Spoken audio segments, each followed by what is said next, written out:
Hello and welcome. Thank you so much for joining in. Let's take a deep breath and ground ourselves. Oh, beautiful, beautiful, beautiful. Thank you. And I must disclaim up front, I apologize for the funky lighting going on right now. Beautiful in its own way. Normally I make my videos in the heart of night, but right now, as you can see, it's daytime. So today's topic, how do we break the pattern of unhealthy relationships? How do we break the pattern of unhealthy relationships? Well, I'm actually going to be talking about one of the chapters in my latest second edition of 5 Practices That Will Change Your Life, which I just came out with a couple months ago, the second edition release. And for those of you who don't know, it's also available on Amazon and by me, Alaric Hutchinson. It's a very cute little short read. And the first teaching, or the main teaching that really helps us break these patterns of unhealthy relationships in our lives, is not expecting love from people who are out of alignment. Let me repeat that. Ceasing to expect love from people who are not in alignment. And what do I mean by alignment? Misalignment simply means not in line with one's own peace or happiness. It follows that we don't expect love from people who don't love themselves. And I'm sure we've all heard that saying before, don't expect love from people who don't love themselves. And in a lot of ways, it's not always exactly, right on point, but for the most part, it is accurate because when we don't love ourselves, when we're not in our own alignment, it may not mean that we can't love other people, but what it does mean is that we're going to be in a lot of emotional turmoil from time to time. And that emotional turmoil is often going to spill over on the loved ones in our life, mostly on the loved ones in our own life. It is fascinating how often someone can be a completely different way out in public, but then when they come home at the end of the day, they take their shoes off, they are just overstimulated from life stress that they almost become a completely different person. And unfortunately, one's loved ones often takes the brunt of that force. So what does that exactly mean, though, to cease expecting love from people not in alignment? Well, it is one of the most compassionate things we can ever do. One of the biggest issues that keeps us in unhealthy relationships or keeps going into unhealthy relationships, even if we just got out of one, is that we have a tendency to fall in love with people's potential rather than their present reality. Ooh, that's a good nugget to write down. We tend to fall in love with people's potential rather than honoring their present reality. Because if someone is in pain, if they are going through some stuff, they are simply unable to give you the attention, the respect, the kindness that you deserve. And I really want to stress that it's not about judging people and saying, oh, well, they're not capable of love and yada, yada, yada. Rather, I fully see life neutrally for what it is, and I see that certain individuals that are in my life are going through a turbulent time. Maybe their whole life has been turbulent due to certain forms of abuse that they've struggled with. And it doesn't mean that I'm going to stop loving them, but I am going to stop getting so bent out of shape and so frustrated at trying to keep forcing this relationship to work, trying to expect them to be different than what they are.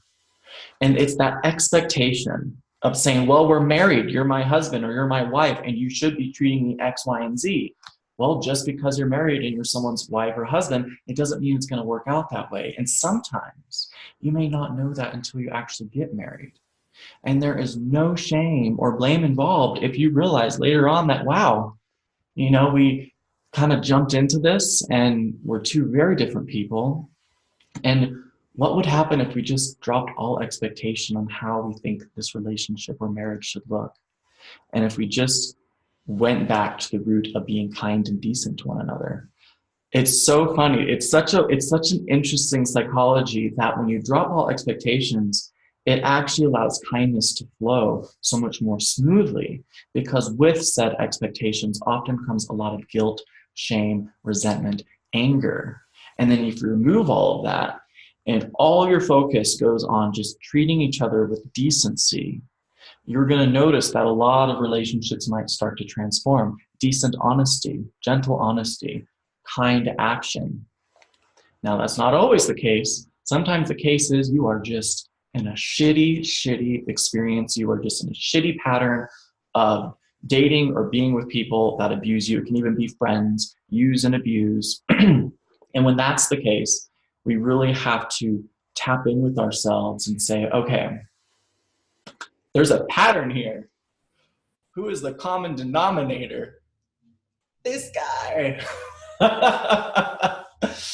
You are always the common denominator, my dears. And if you find yourself in patterns, it's no one's fault. I don't even want to say it's your fault. Fault is that we don't like you. That's not an F word we want to use. Fuck is fine, but not the fault word, not the failure word. Excuse my language. But I do agree with that. Fault and failure, let's let that go. But whose responsibility is it? It is our own. And so if we find ourselves in these reoccurring toxic relationships, these abusive, unhealthy patterns, chances are we might be struggling with some major self-worth issues. We may have a conditioned perspective, a conditioned sense of reality that maybe we grew up in an abusive situation. And so there's always this combination of love and abuse. So it's kind of like your parent yells at you or smacks you, but then an hour later they say, I love you. That is setting you up to be okay with love and abuse, because you have this preconditioned belief subconsciously that love and abuse just go hand in hand. It is so interesting. And you might be, oh, Lark, that's not true, but it is true. It's a subconscious belief, and it's sometimes hard to wrap our minds around that the love that we experienced, no matter how conditional it was growing up, we end up recreating those patterns that we may have had with our parents, or that we may have had with our friends or our first relationships. And they just keep going on and on until we consciously choose and say, no, this isn't unconditional love. This is abuse. But then we fall back onto the illusion of, well, maybe not an illusion, but I'll explain. The illusion of, well, I love them and I want to be with them. Bullshit. That is not love. That is attachment. Because if you are not receiving or giving unconditional love, which is kindness of speech, kindness of action, patience, generosity, compassion, peace of mind, peace of spirit, peaceful communication, honest communication. If you are not bringing those things into a relationship or receiving them, that is not love. What you're experiencing is lust. What you're experiencing is attachment. What you're experiencing is insecurity. A lot of people mistake love for a lack of sense of security, thinking that, well, I need them, I love them. Because it's so scary to not have someone attached to you in your life. And so you think that you're in love with this person that's abusing you, but in reality, you just don't want to be alone. And many people that find themselves in abusive situations instantly may leave this one, but then they find themselves repeating the pattern again and again and again and again and again. And all of that comes down to a lack of self-awareness, a lack of noticing the pattern, or maybe we notice it, but we can't find the root. And a lot of times, and this is really the catch here, and it's an unfortunate truth, it's a sad truth, but it's there nonetheless, and it deserves our utmost compassion. Many people may have never experienced unconditional love in their life. They've never experienced peaceful love in their life. And it's just because they grew up in a family and everyone around them was the same way, that love was always attached to guilt. Love was always attached to worry. Love was always attached to control. And a lot of loving families that really are big-hearted and big givers love in this way. But it's very much that it's the older generational kind of love, to where, everything, let me back up. Let me take a breath. It's that old kind of love, that older generational love, maybe not in every culture, but in some, where when you have family, everyone's nose is in everyone's business. And it's almost like love and judgment go hand in hand. The more you love someone, the more interested in their business you are, and the more opinions and judgments you give towards them. Ladies and gentlemen, I'm here to tell you that is not unconditional love. You know, unconditional love is learning to love people in a way that allows them to feel free, that allows them to feel fully supported, that allows them to make decisions on their own right, and know that they are not going to upset you just because they choose to go left instead of right. Having your emotional attachment to their life choices is fucked up. Excuse my language. But that's how we get in abusive relationships. When we attach our emotional equilibrium, when we attach our emotional balance to other people's life choices, it's screwy. It screws with our mind, and it screws with their mind. It screws with our heart. It screws with their heart. Because guess what? No one on the planet is ever going to make every decision that is perfectly going to make you happy. And on the contrary, many of the choices people make is going to hurt. They may choose to leave. They may choose to move. They may choose to just say, you know what, I'm not feeling it right now. You know, we drift, we fall apart, we come together. We drift, we fall apart, we come together. And all of it is okay. And when we develop a greater confidence within ourselves and we break codependent tendencies, the less we become dependent upon the external world meeting our every need and whim to make us happy. That's conditional happiness, having our happiness dependent on external conditions. When we can cultivate inner peace and inner harmony, that's when our happiness becomes unconditional. It's so strange.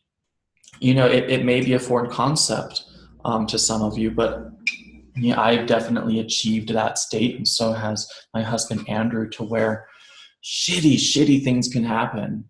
Things can just so go far off plan, but because we understand the peace teachings, especially taught within my book, Living Peace, and we practice them daily, even though we feel stress, we could still be happy. Even though we feel sadness, we can still be happy. Even in the moments of frustration, there can still be happiness, because our happiness is unconditional. Yet the feelings that we feel from the circumstances of life, they're going to still come. There's going to be moments of sadness. There's going to be moments of pain, but it doesn't mean we cannot be in gratitude towards life. And that's where happiness comes from.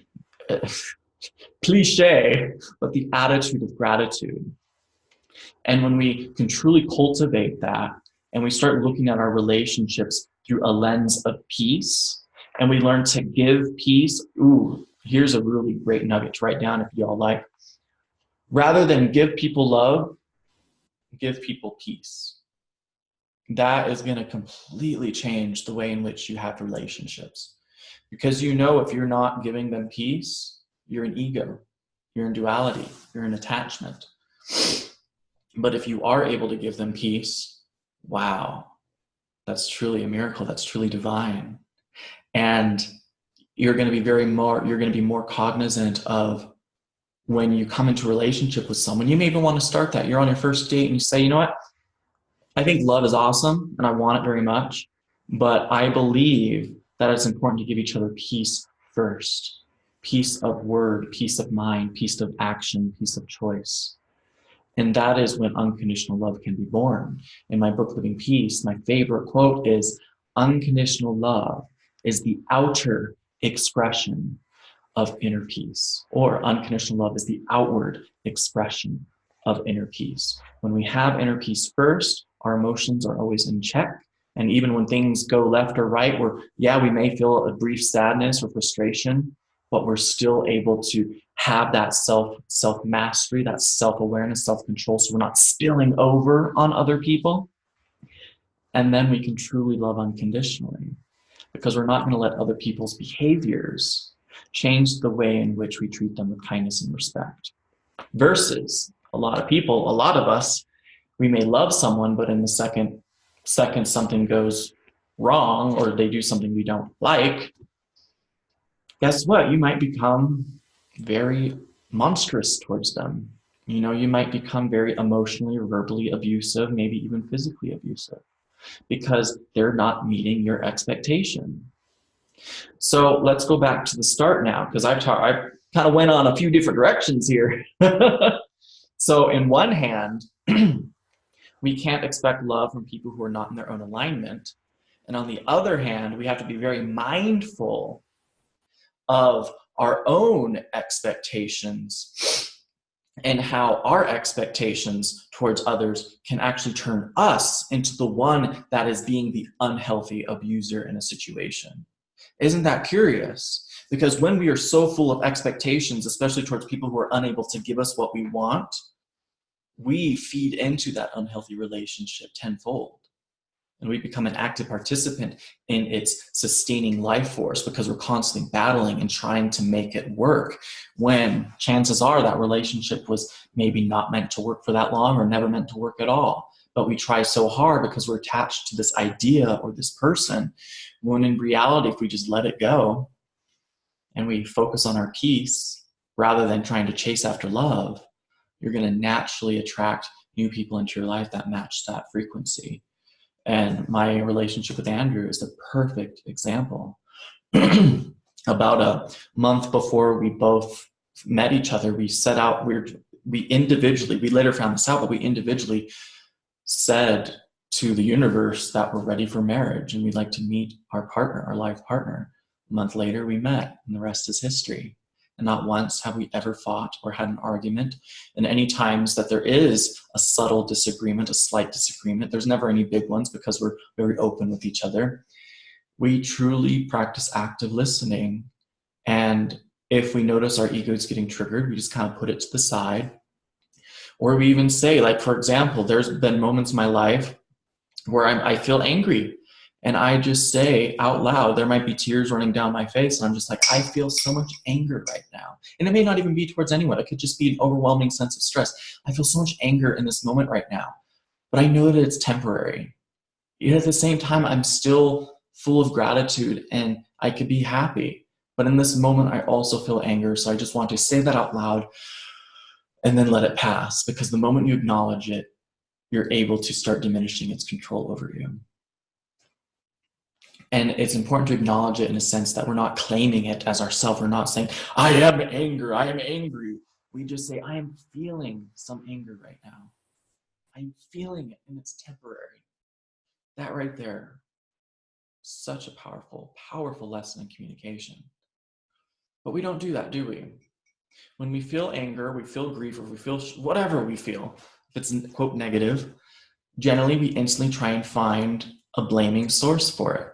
We often blame the people in our life. Well, they just stress me out. They don't understand me. You know, they're doing or da da da da da. They're doing something that is agitating my inner harmony. And if they were just in their own bloody alignment, then I could be my peaceful, graceful self that I want to be. Bullshit, bullshit, bullshit, bullshit. We can still be our peaceful, graceful self by releasing our expectations, by releasing our attachments. And it's almost like, not every parent does this, but it's a great parenting technique, learning to love your child no matter what mood they're in. A lot of parents that have not learned these teachings may say, you know, tell little Tommy to not act that way because it makes mama sad or it makes daddy upset.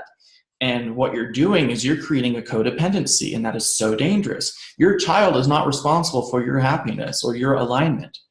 Rather, you can choose to be in your alignment no matter what your child is doing, still go through all the parental cause and effects. Every effect has a cause, every cause has an effect. And so if they do something out of alignment and they know that, you know, it's going to lead to some form of corrective behavior. I don't like using the word punishment. I don't prefer using the word punishment, but corrective behavior. Then they know that. And you're still going to follow up with that. You're not just going to give them free rein, but you're not allowing their behavior to influence your emotional alignment. So then they eventually learn to not be codependent on other people. They grow up as an adult, and they eventually learn how to also cultivate their own inner peace. As a child, very difficult for them. But if they see a role model, it gets easier and easier as each year progresses. But if we make them feel guilty all the time for acting out of alignment, that guilt actually leads to further pain and shame and lack of alignment later down the road. So, not expecting love from other people that are not in alignment, because only peace can create peace, only love can create love, only joy can create joy, or only, let me back up. Yes, all that, yes. But please remember this important fact. People in pain cause the most pain for others. People who are struggling with the most pain cause the most pain. So expecting them to somehow overnight come into alignment doesn't work that way. And here's another important fact. Remember, no matter how much you love them, it will never help until they learn to love themselves, because they need to be the one that can see it for themselves. It's a perfect example of that is you can view someone so beautiful, the most beautiful person on the planet, but if they don't see themselves as beautiful, no amount of compliment you give them will ever help them see something different in the mirror. Thus, this whole idea of saving people doesn't work. You can lead a horse to water, but you can't make it drink. And so you are off the hook if you go ahead and back away from an unhealthy relationship because you can't save it or fix it. Of course you can't. A lot of people feel guilt and it leads them back into the lion's den. But knowing this, it allows you to release that guilt, that only they can do the work. And again, you can love them from afar and you could say, you know what, I'm here when you're ready, but I'm not going to continue putting myself in this situation again and again and again and again and again. It makes no sense to have two people miserable on the planet when it could just be one. That sounds so awful. It's like, I'm going to be selfish and be happy over here. But it makes sense because on our planet, there's this collective vibration, this collective energy. So if you have one happy person in the house versus two unhappy people in the house and someone comes to visit, they're going to get a completely different experience versus if both were in a constant conflict, rather than one is in their room doing their own thing, processing situation, the other one is able to be happy and inviting. It's really important to remember this because a lot of people feel guilt and they feel guilt over being happy when the people around them are not happy. But the truth is that over time, if you can maintain your alignment, eventually it starts to seep out onto the world around you, and other people, when they're ready, will take notice and ask you, hey, you're always freaking happy. How do you do that? When I was unhappy, there was 6 years I was depressed when I was a preteen and early teen. Happy people pissed me off. Man, they pissed me off. And it makes sense because it's like when they were happy, they're like shining light and it would like bother my little dark corner. It was just too much. Like this light right here was just too much. And it shone light on all the ways in which I was not fully showing up for myself. And again, could you imagine if none of us were happy until all of us were happy? Then there would be no guiding force. And that wouldn't work out. Because again, only peace can create peace, only joy can create joy. So dipping down into someone's vibrational muck to try and reach them doesn't work. Well, I talked a lot about different things today, but I hope this gave you some insights onto how to break patterns of unhealthy relationships. Let me see if I can kind of bring it all together. You know, we don't want to expect love from people not in alignment. We want to understand that people who are in the most pain cause the most pain.